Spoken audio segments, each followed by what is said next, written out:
Hey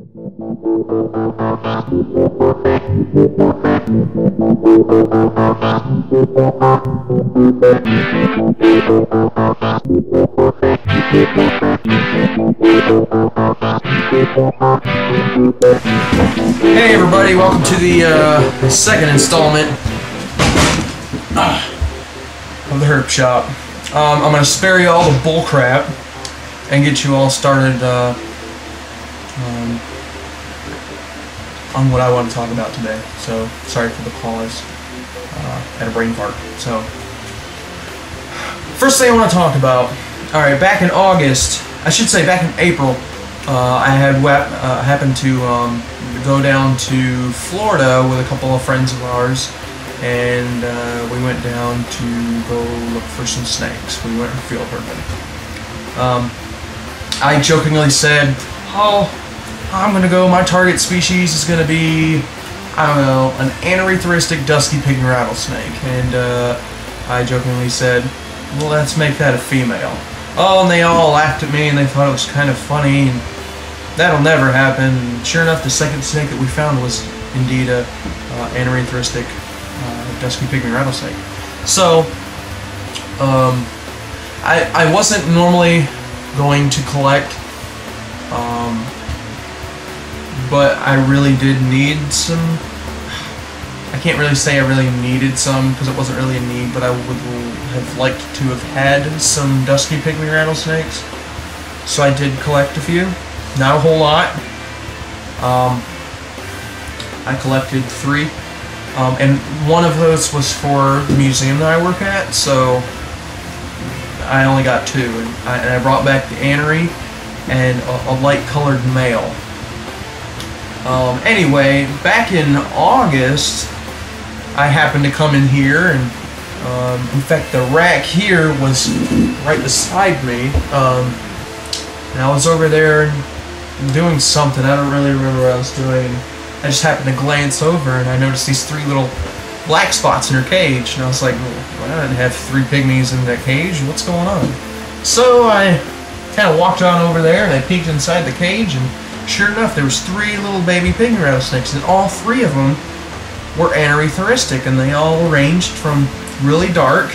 There was a medium-colored one, and there was a really light one.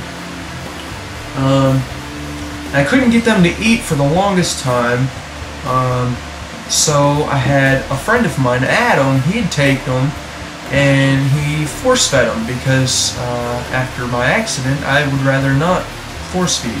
And it wasn't a force-feeding accident that made me not want to force-feed. I'll get on to that. So he was force-feeding them, and he told me that the smallest one, the runt of the pack, when it tried to eat, it actually ripped open the side of its mouth, and eventually it did pass away. I felt bad. I really did. But there's nothing really you can do about it. So, anyway, on to the news I do want to talk about. Last night I did receive a message from my buddy Adam that the light-colored one that I had just randomly passed away. So that left me with 1 baby left. Down to 1 little baby Anerythristic dusky. Keeping my fingers crossed it's a female, but I don't know, we'll see. I would really like to have a male, just so maybe in a couple of years I can breed it back to the female and maybe get some more Anerys, but who knows. So all I've got left is this 1 little baby Anery pygmy. Now, if you guys remember, for those of you who don't know much about color morphs, anerythrism or anerythristic means the lack of red pigment. So basically, it's a black and white snake, because usually dusky pygmies are usually like a kind of like a, I want to say,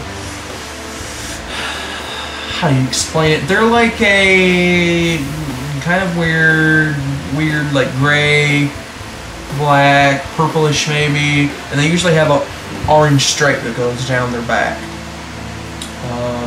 But the Anerythristic, they don't have the orange stripe. Usually when they're babies, it's a white stripe, but it kind of fades out like my female faded out over time. Now she's just black and white, and she's even blacker on some days than she is the other days. So I do see that I am taking up a lot of your time, so I'm gonna head off here and see if I can fit this baby on YouTube. I don't know if I can, but we'll see. But thanks for watching the second episode of the Herpshop.